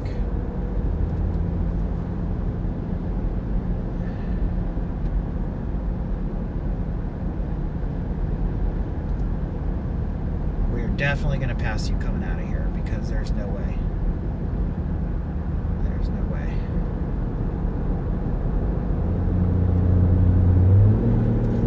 Okay. All right. I have no choice.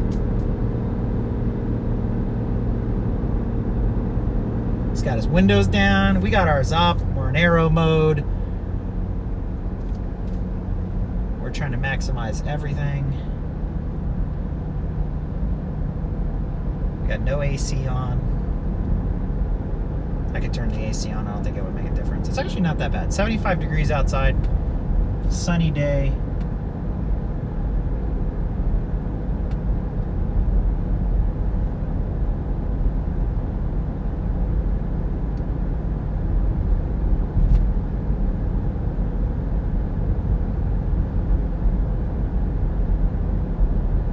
Chugga, chugga, chugga, chugga, chugga.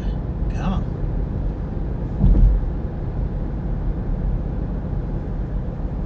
I feel like I should put a sticker on here that said, "Did you realize it's a diesel?"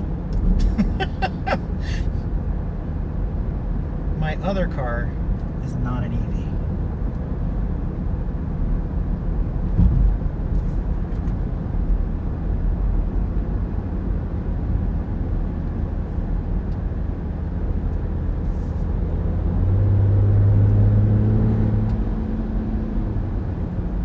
Now we're going to take the tight race line down into the apex of this corner. There we go. And out we come. And we put the Insight behind us and we didn't block their line or anything. So there we go. There's no flagger to see me anyway.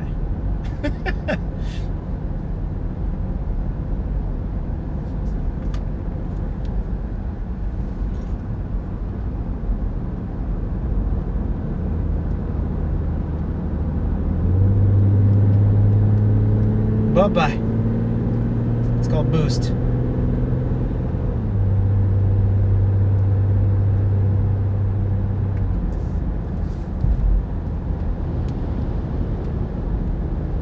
Oh, there's a nice little crosswind happening right now.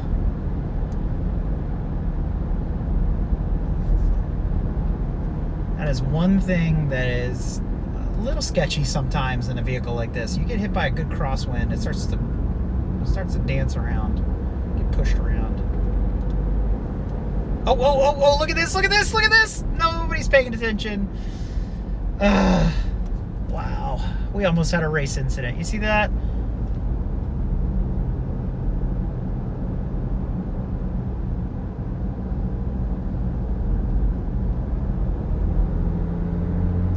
Alright. I got some speed. I'm going around you. I don't need to get clobbered.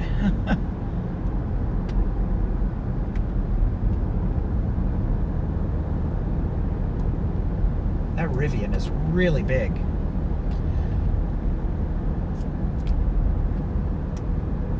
That is the R1S, it looks like from the badge, which is the SUV.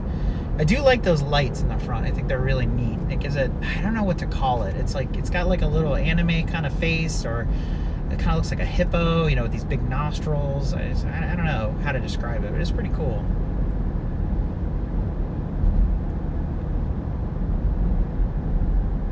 "66 miles complete. We are holding at 31.7 miles per gallon average. Again, I was hoping 32 or better. There's still time.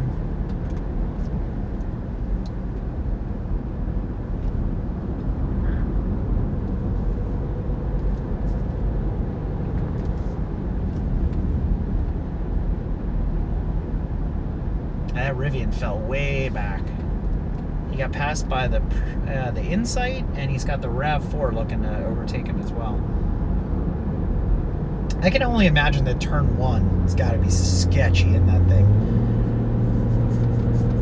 I'm also curious how much it weighs. With a lot of these EVs, again, I'm weighing 5,000 pounds or roughly there. It's like 49.95 or something like that, or a little over 5. I can't remember exactly, but I can only imagine that Rivian's got to weigh 7,500 pounds, maybe more. I mean, those battery packs, those cells are not light. Maybe somebody watching at home knows the answer to that, but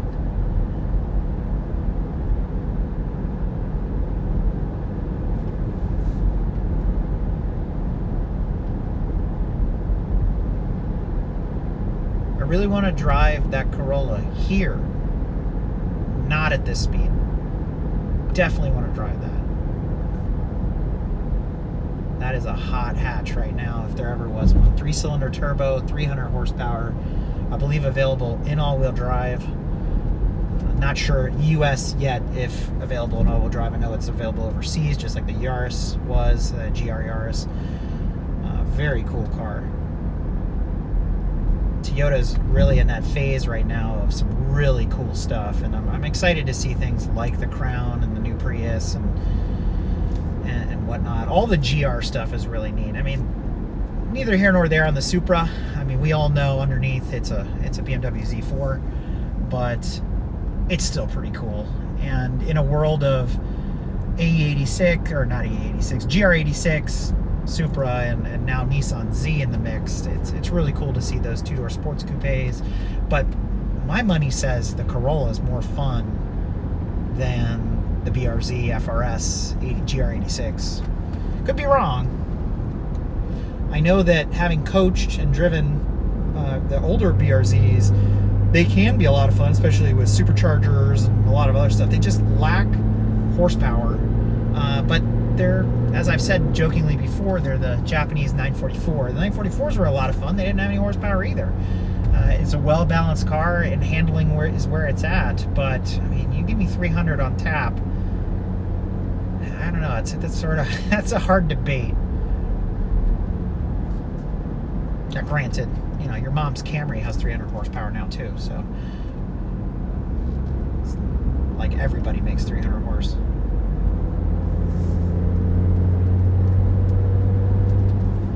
Except for the GR86, right? It's still like 200 and change, but it's a smaller car. It's a light car. It'd be cool if Toyota offered it with the motor that's in the Corolla. That'd be fun.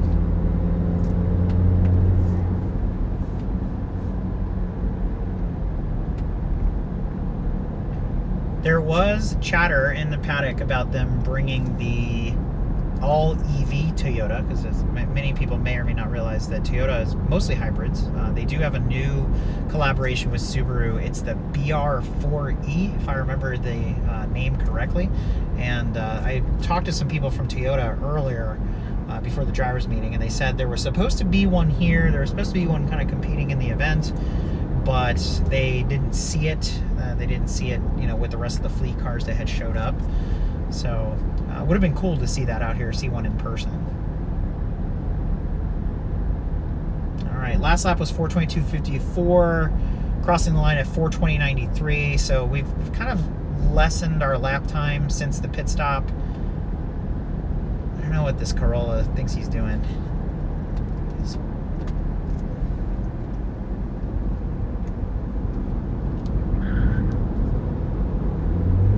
Trying to give him a little bit more berth coming out of the corner. He's like climbing on top of me.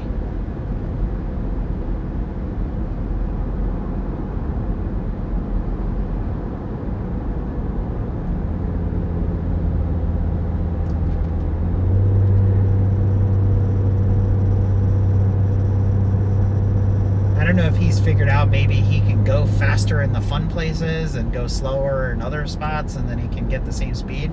I'm not going for that strategy. I don't think that really works because it's too inconsistent. You'd have to be super accurate on when you got on the throttle to have, let's say, quote unquote fun. But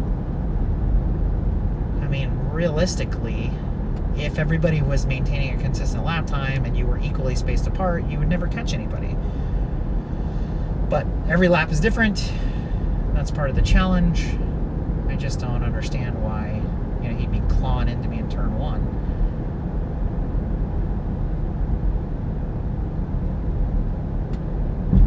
.6 miles complete. I'm gonna just keep driving until the white flag is thrown because I don't know what else to do. We're at 11:25. There's 20 minutes to go. The truck doesn't seem to care. The needle is still basically on full. It has moved a little bit, but it's still on full.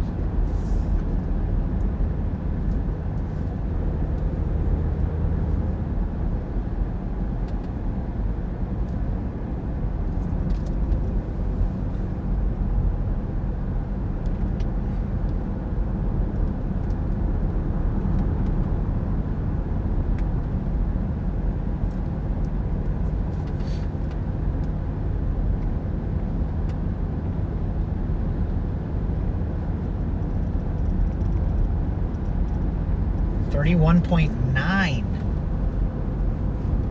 31.9. Come on, 32.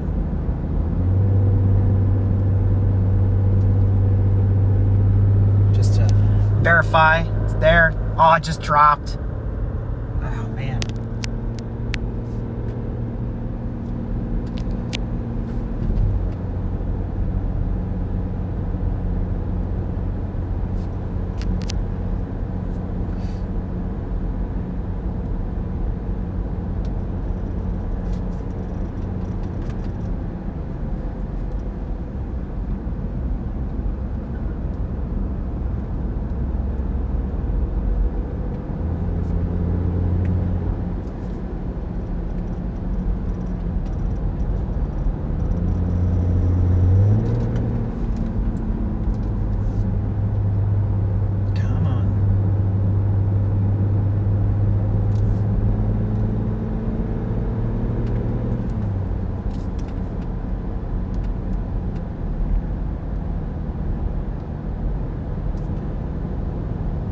Roughly 15 minutes to go.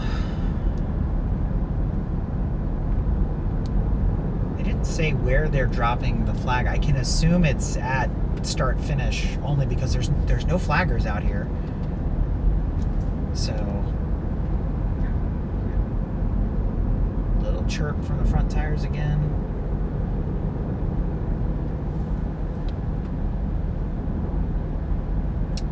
Mustang's out in pit lane. Looks like he's coming back on track. This is the yellow saline Mustang that we saw earlier with the guy sitting in the back. I guess there's 3 people in that car. It's a good day for driving a convertible.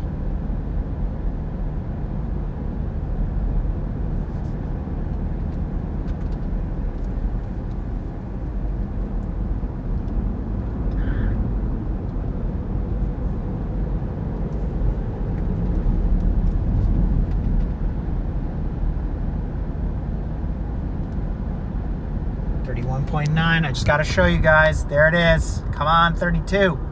Come on, 32. And this Corolla is hanging off my wings. I don't like it.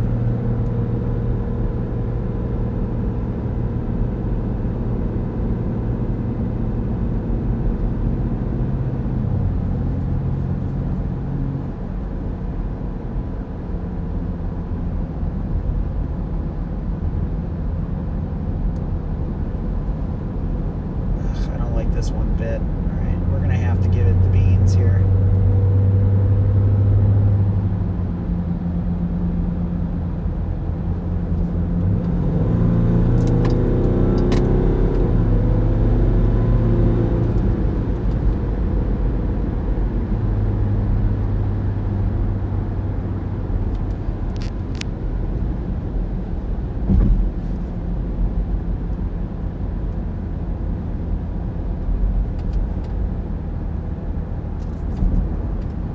Nobody saw that.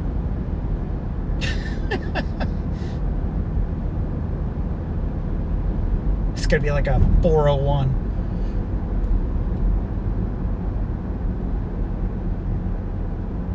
Oh, the cruise control re-engaged itself. That's interesting.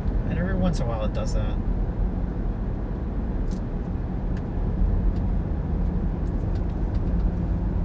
The group of students that were hanging out in turn 6 are no longer there. I wonder where they migrated to.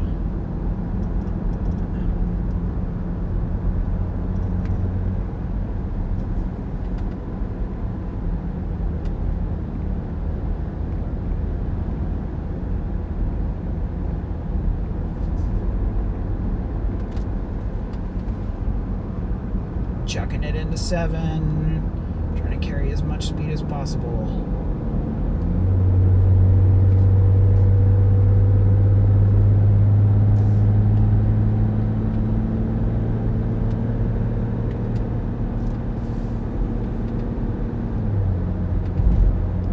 That guy has a track map up on his dashboard.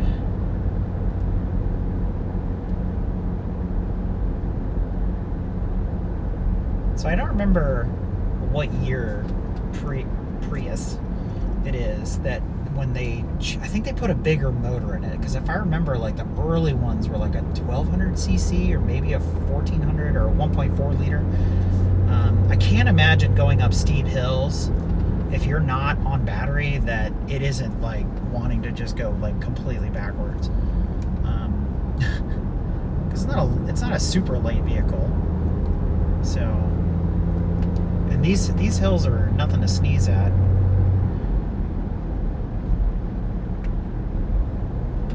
We caught up to the NC Miata that sort of saw. Oh, there's the white flag. There's the white flag. There it is. 1 lap to go.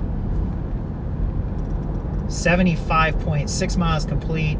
We did lose some MPG getting around the Mustang and that Kia EV6. We're down to 31.6 miles per gallon.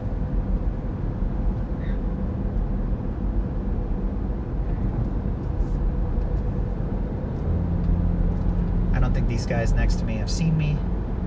They'll hear me in a second.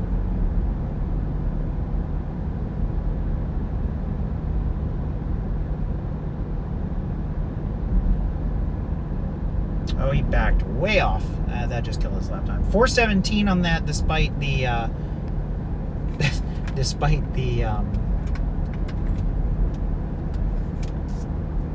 that little burst of acceleration that we did.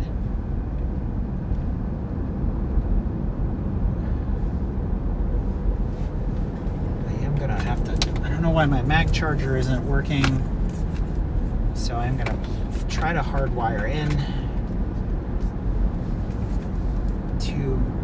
to keep the stream going, since we only have basically this lap left.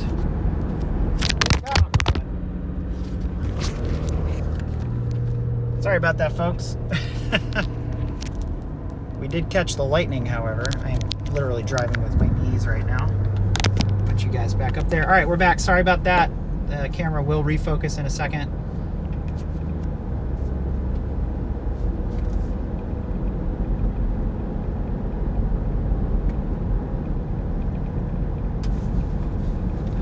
Since we're on Beltway traffic here, it's a good time to drink. You gotta stay hydrated.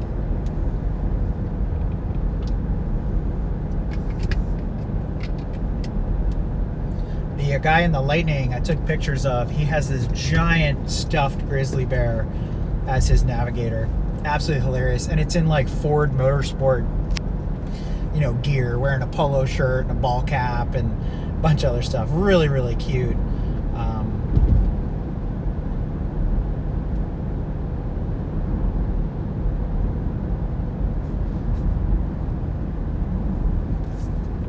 We just passed a couple people.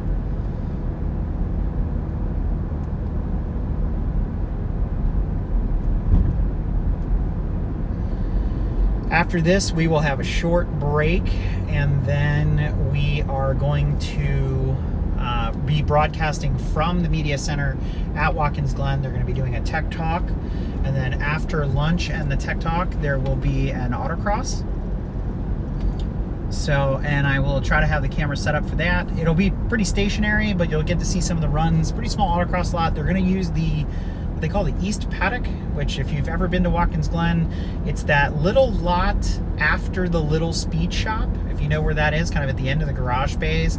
I was thinking it was going to be in the World Challenge touring car paddock, where some guys have camped before, kind of down the bigger autocross lot, but since this is opening weekend for the Glen, they are using that to stage for tomorrow's event, and they have all these like Disney World looking metal grates everywhere, kind of blocking what would normally be used for the SEC autocrosses.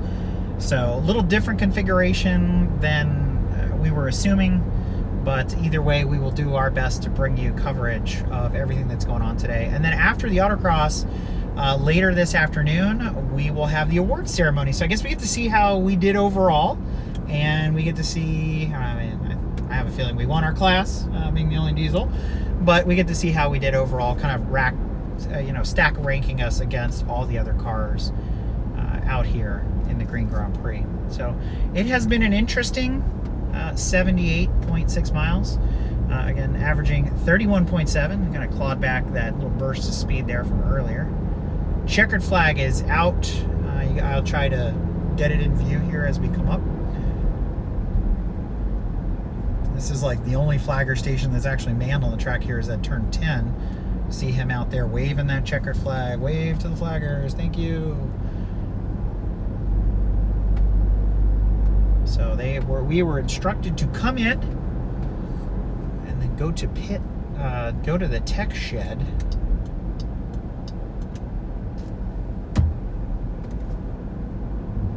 Where they put the transponders on, where they will just cut the zip tie and move on. All right, well, thanks for tuning in for this segment of the Green Grand Prix. We will be back in a little bit as we transfer over to the media center, and stay tuned throughout the day.